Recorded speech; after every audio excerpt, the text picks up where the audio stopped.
Hi guys, it's Donnie. Welcome back to my channel. And if you're new, thanks for stopping by. Today I'll be making some green peas or green pigeon peas soup, and I decided to bring you along with me. If you would like to see how I make it, then stick around. So let's get started. So of course, we are starting with green pigeon peas, and I am using this one in the tin. So this is the Grace brand. I may use two, maybe one. I'll see as I go along. So I have two. Then I have this lemon that I am going to use to clean my meat. So today I am using pork neck bones. So I got 2 packs. So I have this one and this. I'm just going to clean these with my lemon and some vinegar, and then we will continue. Our meat has been cleaned and washed, and I'm just going to season it with my homemade green seasoning. So in this I have scallions, garlic, onion, I have some cilantro, and some bell peppers, and we're just going to let this sit for a minimum of 30 minutes or until we're ready to proceed.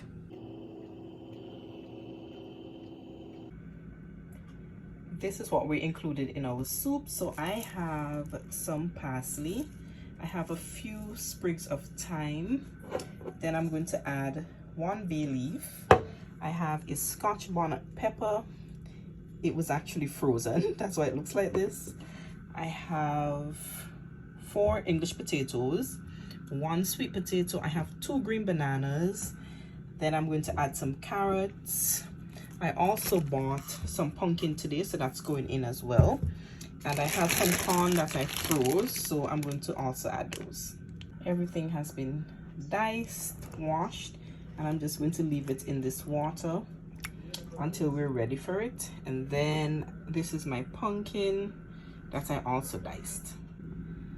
Of course, what soup without dumplings? So in this container I have 1.5 cups of flour, just a pinch of salt, and this is my hack because I don't have any dried coconut. This is my hack.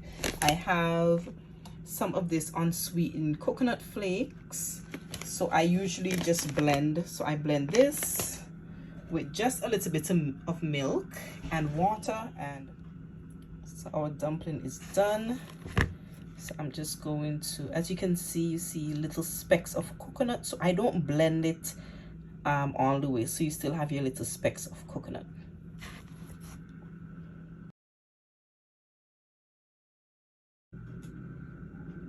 Our meat has been marinating for about an hour.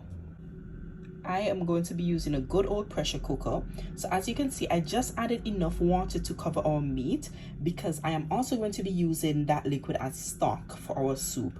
So with all of that flavor from our meat as well as the seasoning that we added to the meat, that's going to be really good flavor.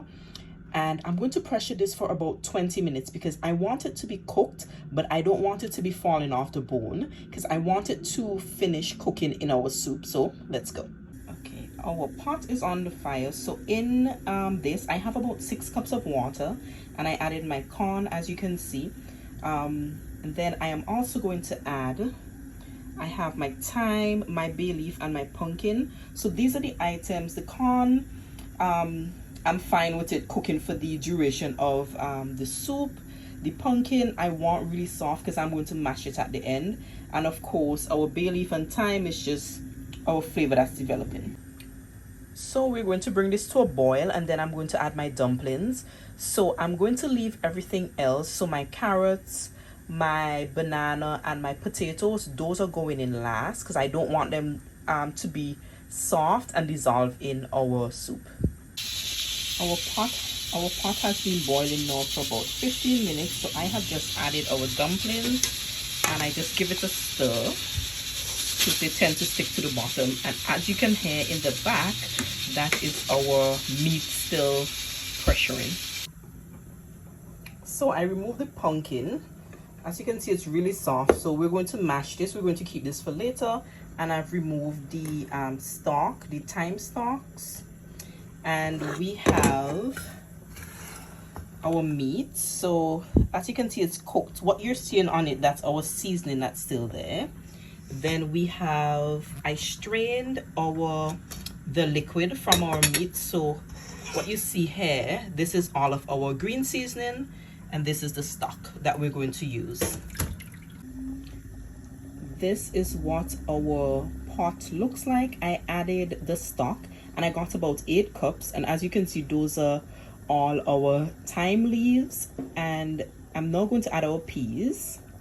So I decided to use both cans. I got rid of most of the liquid in the can, so we're just going to add this to the pot. Now it's time to season our pot. So I did a rough chop on the parsley that I showed you earlier. I'm going to add my Scotch bonnet pepper, and I've added all of my seasonings in this little container. So I did about a ½ teaspoon of each of these. So my cayenne, my black pepper, and my smoked paprika. I added a little sea salt. Of course, salt, I think it's a personal preference, so based on your preference. And then I did about 2 teaspoons of my onion powder and my garlic powder. Then oregano, I did about a teaspoon, and I usually add tomato paste to mine, so I'm going to start with, I would say, about a tablespoon.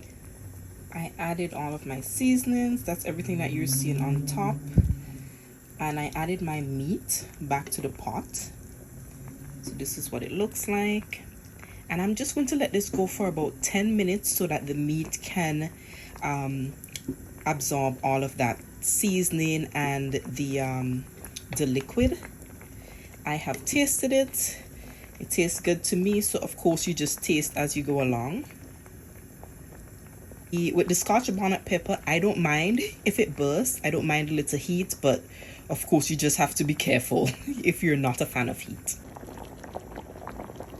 So our pot has been going now for 15 minutes, and I am going to add everything else. So all of these, the only thing that I'm not adding are my green bananas because they tend to cook very fast. So everything is in.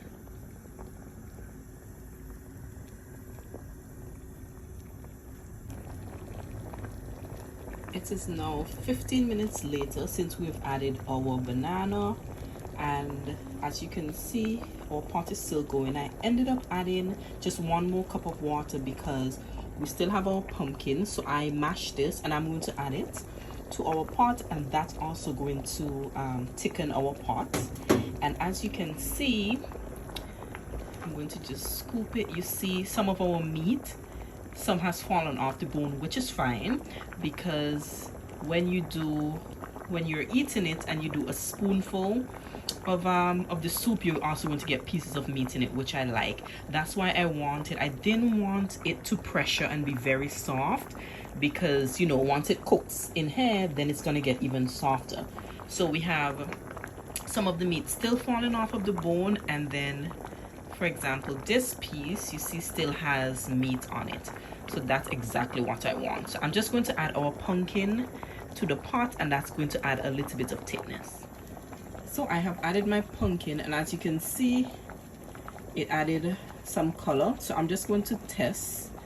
I have my potato here, and perfect, cooked perfectly. And this is our banana. So it's good. So our soup is done.